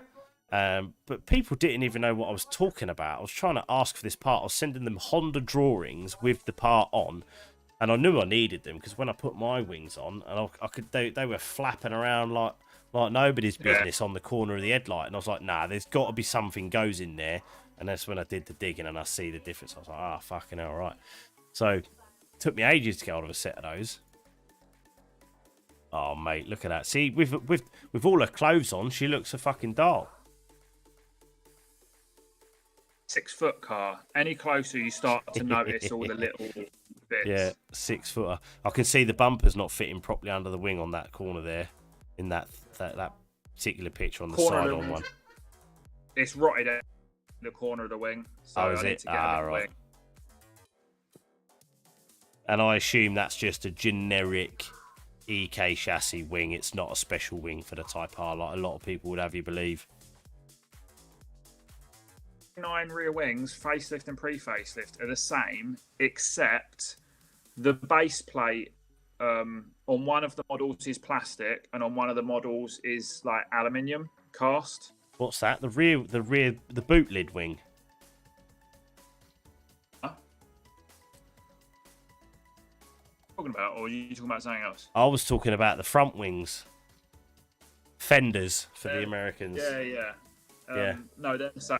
You just use any EJ9 one and paint it. Yeah, that's what I mean. But the internet and the forums would have you thinking that they're super duper special parts because it's a Type R. But having had a pair of those wings in one hand, you quickly realise that there's no mileage in having a lightweight version because they don't fucking weigh anything anyway. So one weird little difference as well is like the side mouldings on EK9s are really thin. Yes, that I do know of. They're flatter as well, aren't they, in shape? Not only the thickness, but they don't bevel outward. They're not as curved outwards. They're much more flat and slimline. I've noticed that previous. They don't do anything really because they're so flush to the body. Yeah. It's just, mate, it's just something about that car and that shape. It caught my eye as a young lad. And it's never left me, and that's why I've got the car I have now. Is because of this iconic body lines with the blacked out windows, the red seats, and the championship white paint and matching white wheels. It was just the whole white on white with red contrast thing just absolutely got me hooked. And oh man, it's so cool. I love it. There's a guy in America who I follow on Instagram called the EK9 Imposter, and he's got I've seen that. That car is fire. Like, he's done a did it so well, donking job on that car. If it wasn't left-hand drive, not anymore. Has he swapped it? Yeah, he's converted it. Oh mate, I must have missed that. But yeah, you literally could not tell. Like, it's fucking mental the level that he's gone to. In honesty, like, he could have bought. He's in the same boat as me. I could have bought 2 fucking legit EK9s for what I've spent on a 1.4 shopping trolley race car conversion. But here we are. We're all sucked into this hole together, boys. Right, this video is showing the differences between chassis and frame differences. Right, so when was this? So this is recent. Well, no, it will be because it's a complex area which a lot of people have got wrong for a long time. I mean, I'm pretty much up on the knowledge, I think, because I spent many hours chatting to the chap up in Wales who's broken hundreds of them. But yeah, just what a cool thing, dude. So this is the patchwork facelift car, is it? This is just there will be pictures of that in there, but it's just a lot of pictures that I've got of my cars just to illustrate things while I'm talking over the top of it. All right, I'll have a proper good nerd out session on my own when there's no one about. But I can see that's not that's an EJ9 or standard facelift rear crash section there anyway. In that particular picture I'm looking at right there. Be what I'm talking about there. Yeah, there you go. So that's an EJ. That's a proper EK9 one. They took the mounts and just put a little 2mm wall bar between it. That was all they did. In fairness, though, how much weight did that fucking save? You ain't talking kilos, are you? You reckon? I mean, I'll weigh them. I've got them both. Do you know what I mean? So I'll weigh them. But the rear crash bars, standard ones, are fucking heavy. Yeah, they're not light. I debated for ages whether to put mine on. But then I was like, look, I've got nothing in the back of the car. It's going to be a bit light on the rear end. I'll lob it in there for no other reason but a bit of ballast. You know, if I take that out, it's going to be very, very, very light on the rear end. The tiniest little nudge without that bar is really going to fuck up that rear floor. Yeah. Yeah, I mean, it's there. I mean, to be fair, like, people could go nuts over buying one of them, but I'm not being funny. It'd be a piece of piss to just leave it all bolted to the car, cut the fucking big section off the back, and just get a little bit of rail, you know, decent material. Don't scrimp out on some aluminium bullshit. You probably want some like 2 or decent 2mm wall tubing. Just weld it between. EK9 replicas will become quite a big thing, really. I think so, because the legit ones are getting so expensive. Oh, mate, is that rust all on the back of there? This is the shell that I bought. So someone had started to restore it. Right.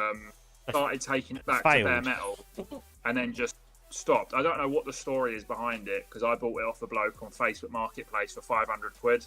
Oh, really? Winner. It got delivered to me first day of lockdown, and I don't know about its history. It's irrelevant. It's an EK9. As long as it's good by the time you're done with it, people ain't going to give a monkeys, are they? I think it would be an expensive car to rebuild, though. Have you managed to get a proper, legit boot lid for it? So my one's just an EJ9 one, which has been welded up. Right. So you've not got the tinted glass in it. It's really difficult to get hold of one. Yeah. Only geezer I know that was sitting on a load of them was that chap on eBay, VTech. Oh, what's his name? I forget what his actual name is now, but he had me pants down for a set of centre caps. But he's been sitting on all the good stuff for a long time. He had a Vogue silver. He had a Vogue silver metallic, complete Type R boot lid, but he wanted like £350-400 for it or something just for the boot lid. I was like, oh mate, nah. To pay though, isn't it? Do you know what I mean? Yeah, but see, what value is it on an EJ9 chassis? It's one of them, isn't it? If I had an EK9 and I needed a boot lid, I wouldn't have quibbled with the money he was asking, because it's the right part for the right car. But mine's just an Yeah, I can never change. I can never change the fact that my car has an EJ9 chassis. Actually, I want to talk about that for a real quick minute, because in the chat, what is everybody's opinion? My car, presumably, if you're all in my chat now, you've seen my car. Does it make it worth less money because the chassis number says EJ9, given the specification of the car in its finished form, or not? Some people will be like, oh mate, it's an EJ9, it's a £4,000 car, it's a basic K-swap. I got told this week it was a basic K-swap. Fair dues, whatever. But, you know, does it make it fucking worthless just because it's an EJ9? Because in my opinion, it don't. In my opinion, the car on the road in its finished current form is better than a standard Type R. Because value that comes into it. Heritage value is really hard to achieve, isn't it? Yes. Heritage, the EK9 Heritage is legit. Like, I fully get that, and I back it, and I appreciate it. But what my point is, like, take the EK9 race base, for example, yeah, the N1 that was sold. Did you see the one that was on eBay a few weeks ago and sold for 15 grand? What's your opinion? What's your opinion on that selling for 15 grand? Is that a good price, bad price, great price, or what? What's happening? Well, actually sell because it keeps getting relisted. Oh, did it? I thought it sold. I thought it was on an auction. I swear I see it sell like about a week ago. It was, but I have a feeling it's either fake bids or it's fake. You know what I mean? It's being run up. Right. Relisted all the time for auction. That.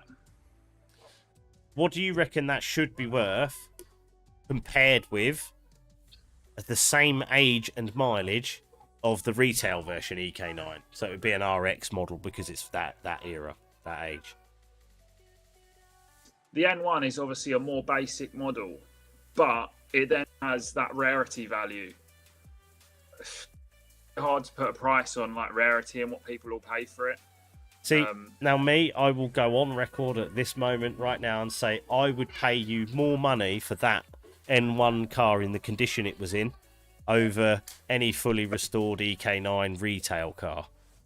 This reason being, they were only released 200 examples of that N1 car. Now, I know lots of them have been broken. I know this because I've seen parts for sale around Birmingham, Luton and Bradford. There's guys that have been buying these cars at auction because they were going at a decent price. I see a guy trying to sell an N1 dashboard for 700 quid about 2 years ago. And it's basically a fucking EJ9 shopping trolley with the hole for the SRS airbag deleted. Just flat across there. That is literally it. It's all grey, it's boring, bog standard, cheapest of the cheap, lightweight interior stuff. But the fact is still, there was only 200 of them. The EK9 RX from the facelift, 99 to 2001, they made like 7,000 of those. So do you want to be part of a pool of 7,000 dwindling, or do you want to be a part of a pool of 200 and dwindling? My money's on 200 and dwindling, but that's me personally. The only issue I have with that is, as much as it's rare and cool and I find it interesting, when you're say you were sat with you who knows nothing about cars and you sat in both of them cars, it feels a lot more special in a genuine EK with the black on black, black with the red carpet and the red seats and the carbon effect. And do you know what I mean? I cannot disagree with you at all. You are 100% right, and I get it. I get that. It was a special car. Like, that whole contrast thing was what drew me to them in the first place. But I think as an older guy now, I would still, if I had 20 grand in my pocket and I only had two cars to choose from, one was a retail spec RX EK9 and the other one was an N1. Yeah. Right now, current me would buy the N1, but I would always miss the I'd always miss the SR3s with the red carpet. I'd always miss that stuff. But in my heart of hearts, I know that I've got a 1 of 200 Type R with mad JDM heritage. Like, that's proper JDM points for me, I reckon. But as the saying goes, just because it's rare doesn't mean it's desirable. And I think this is the case with that poor little car. Like, that's why it must keep getting relisted and stuff, because it obviously isn't attracting the buyer. But I thought even at that money, mate, like, you could buy it for that money. You could buy the fucking OG dash seats and shit and put it in the car and you wouldn't lose a penny. There's quite a few differences, really. I mean, like, it's even like the headlights and stuff as well. And yeah, it had EJ9 headlights, not EK9 headlights. You didn't have the black chrome or the sort of dark chrome backing mirror. They just had the bog standard full chrome EJ9. Literally everything. The only part of that car that was the same as the retail RX was the shell base that it started with and the chassis components. Yeah. The rest of it is all from the EJ. series of car, which would be same as what I had in mind when it came from the factory, which is a bit mad, really. But, you know, they were selling them to race teams and special customers with the sole intention of them getting ripped to bits and turned into full race cars anyway. So that one obviously escaped the chop because I don't think it even had a roll cage in it. No, it's a miracle any of them come out of it standard, really. That one don't look like it's had much of a racing heritage because it doesn't even have a cage. And that was the bit. I'm pretty sure it didn't have a cage. Anyway, I'm going to have to go and check my eBay now I've said that. The bucket seat. No cage. No cage, no. Tim's Desk London. Good evening. Good evening, Tim's Desk London. Built, bought, broke. No point in case swapping an EK9 out. Would be worth less than a standard one.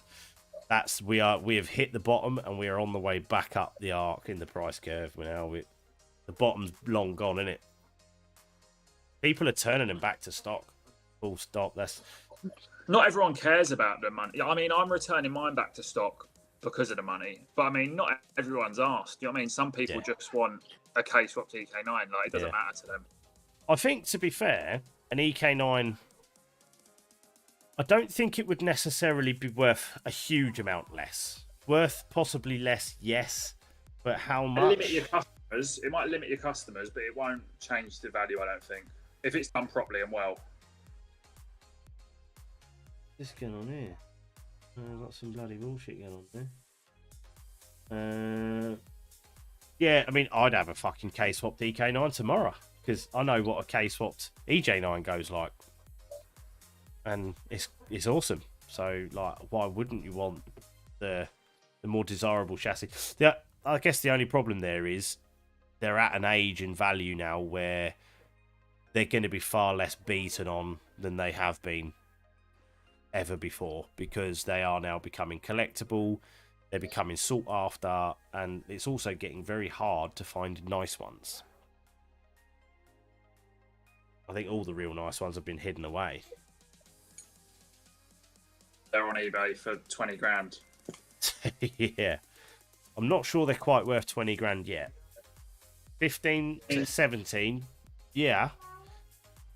20, not so sure. Much better cars you could get for the money. 100%, yeah. Much better. Yeah, I mean, you look at all the mad JDM stuff from a certain age, mate. It's nostalgia that's pushed the prices up, not performance. You know, people compare these cars to a Golf R or to a fucking Audi RS4 or a fucking, you know, Evo or whatever. You can compare it to what you like. That's not why people are buying them. They're not buying a front-wheel drive Japanese shopping car from 1997 because they think it's a fast car. It's because of the nostalgia aspect and the rarity of it. My A9 is really slow. It's not a fast car by any means. I forgot to mention about the raffle card. Did you finish that? Is it still going? Where are you at with that? I just refunded everyone on that one. Oh, did you? I did one before which went well and sold, like a purple one. But yeah, the raffle, it just weren't happening, and like it was just becoming more stress than it was worth. And I could tell it was going to take another year to get it done. Funded everyone and sold it. But I mean, that car sold for $2.5 grand. Right. The stock EJ9. What was the spec of it? Was it engine swapped? The standard engine.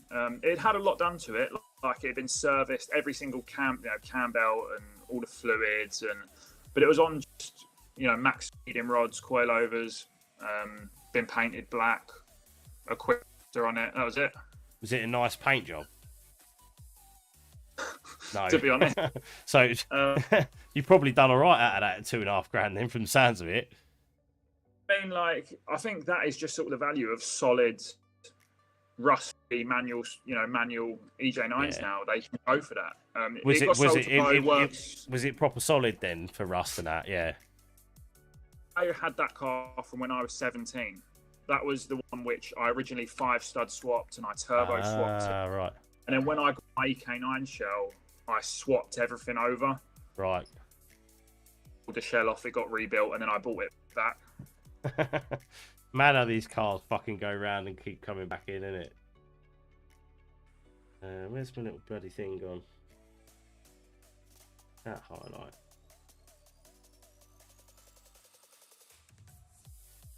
This chat highlight bullshit's just not fucking working. I'm gonna fuck that page off a minute. Get rid of all of them.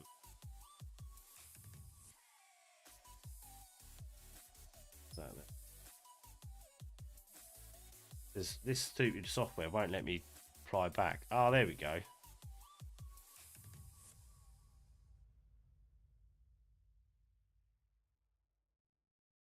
Ta-da.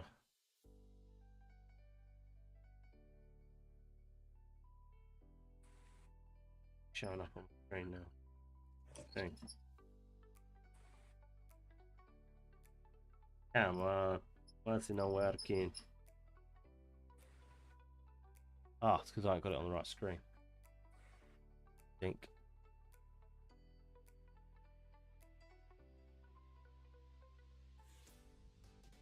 Huh. Well, it was working earlier. I think I've broken it now.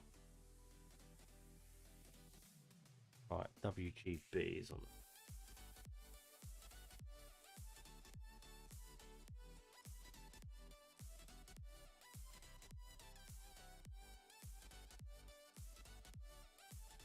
I don't know where it's gone. Oh, this Streamlabs malarkey is a nightmare.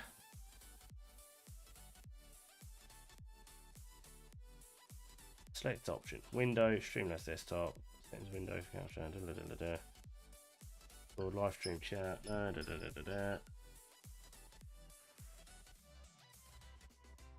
Well, I've got all that working, but that's now not working, so I don't really know what's going on there. I'm going to spend a minute, though, just to see if I can fix it, because it is such a cool little feature. Yeah. Right, screen capture. Go, add source. Desktop, new source. Screen capture. Oh, window capture. Capture window. Sure, there's a way. I'm going to Google it a minute, because there's a way to do URL capture, I think.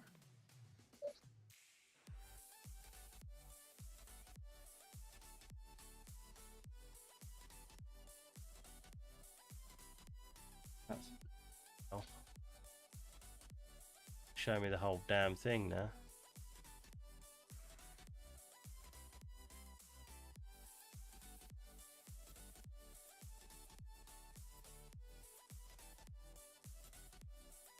No, can't. My brain can't focus, mate.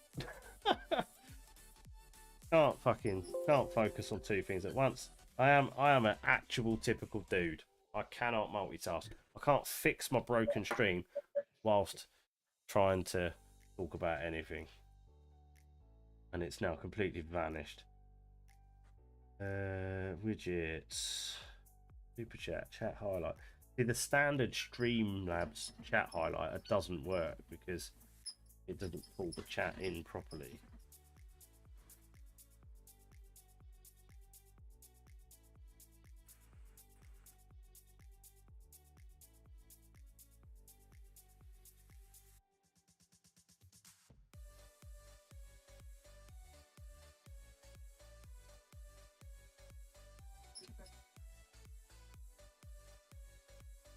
I'm not sure if that'll even work.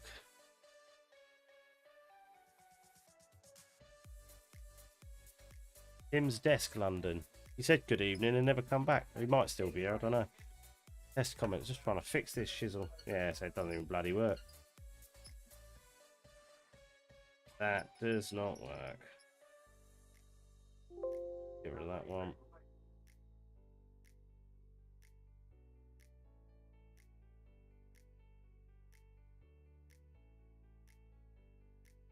Media source. There we go.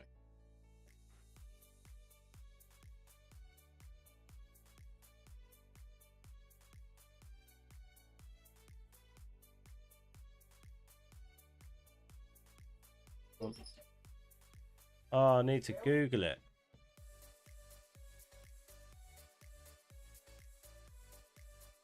Add URL source to Streamlabs. Someone fucking help me. Good question. Let's navigate the sources, studio tab. Add a source, browser source. Name it and press add source. Huh. Browser source. That easy, is it? Right, source. Browser source. There we go. Boshty. New one. YouTube.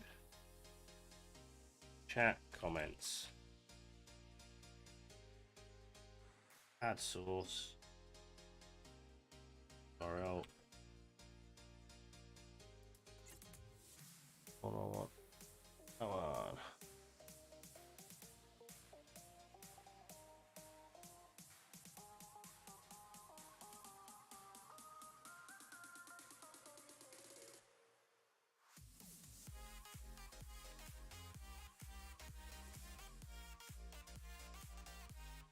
Yay.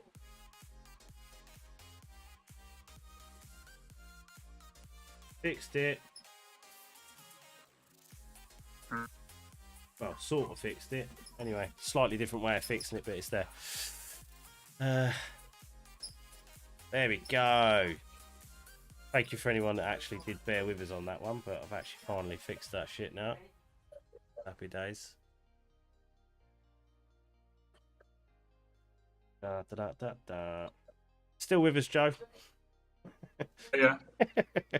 Right, well, I finally got it going, and I'm pretty much run out of specific, targeted shit to talk about. So if there is anybody still watching and you've got any questions, chuck them in. Otherwise, we'll probably start to wrap it up there. But I have finally got the chat thing working, so that's a winner. If we've achieved nothing else tonight, I've got my chat highlighter working again, boys. That's a win. I need the facelift one painted. If anyone wants that job.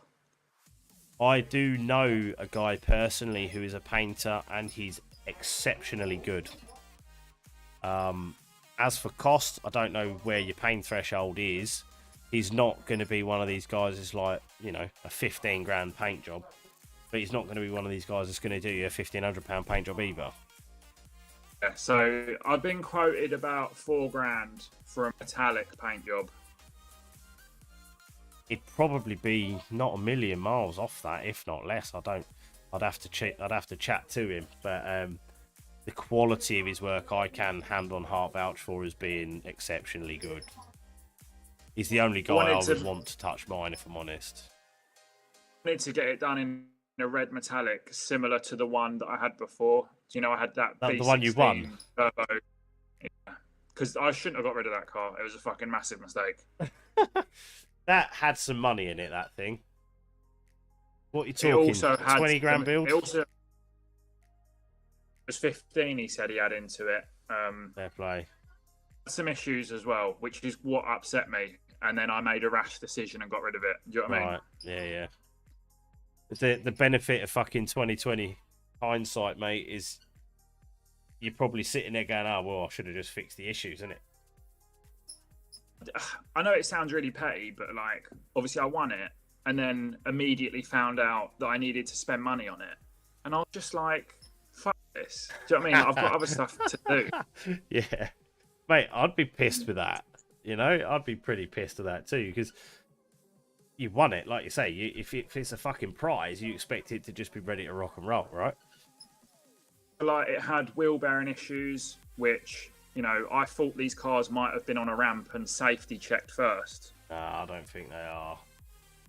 Them through the raffle, you know what I mean? Like, you need to realise that something's being raffled for a reason. Do you know what I mean? Yeah. To be fair, here's my thought on it. I assumed that cars like that get raffled because raffle companies are the only people who can pay the money that the owner actually wants for it.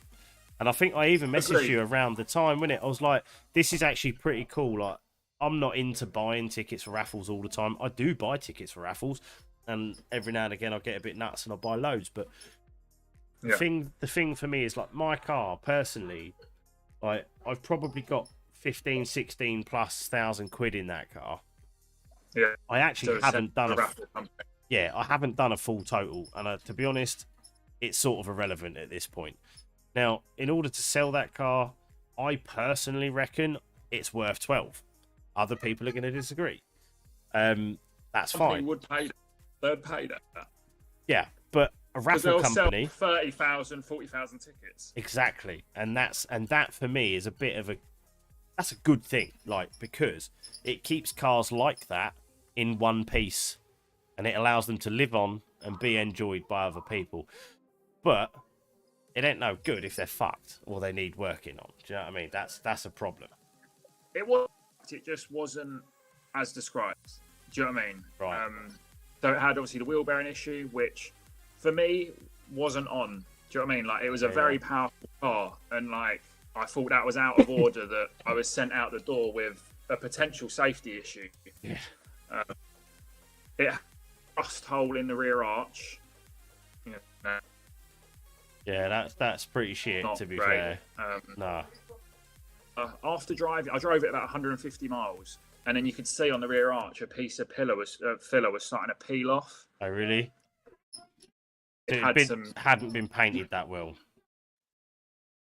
Some sort of dubious repair, I don't know.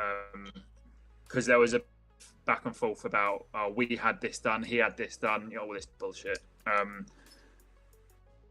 App on it was supposedly bad, because it was like at its limit. So apparently the previous owner had blown up the engine in it on that map, thrown a 16 in it, and then sold it to the raffle company.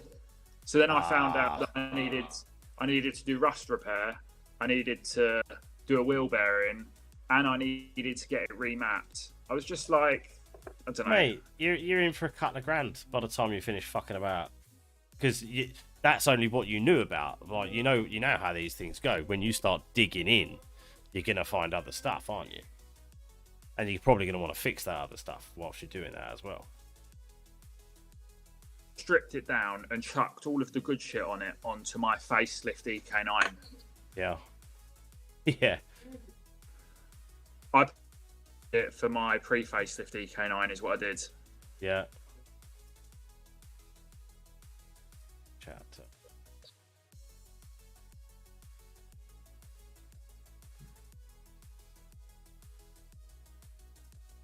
What's that window called? WGB something.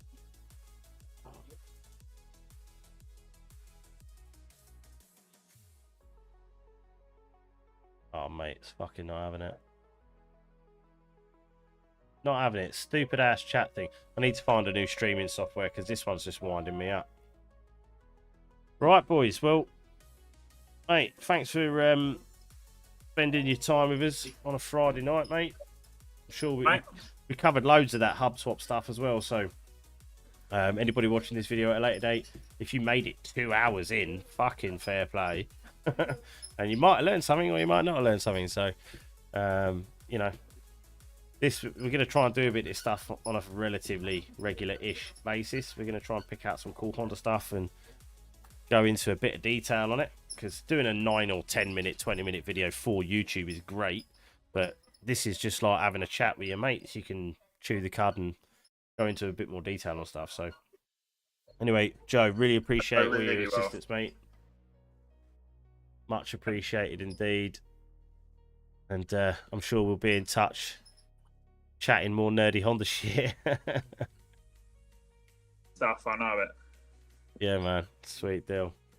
Right, well, peace out, everybody. Thanks for coming. Thanks for watching. Like, subscribe, and all the other lovely YouTubey stuff. And if you haven't already, go and subscribe to HuckTune, because if you're into EK9s and you want to know the differences between an OG EK9 and all the other stuff, this man knows. So I will make sure I amend the description and all that shit after, so we can try and get a few more people involved. But no, welcome to the Discord as well, mate. Feel free to hang around on the old Discord chat. There's a lot of questions get banded about in there from time to time, so if you can help boys out, feel free. If not, no dramas. Back on it another time. Yeah, cool, man. Welcome back anytime, dude. Right, so we're going to wrap it up there. Peace out, everybody. Thanks for watching.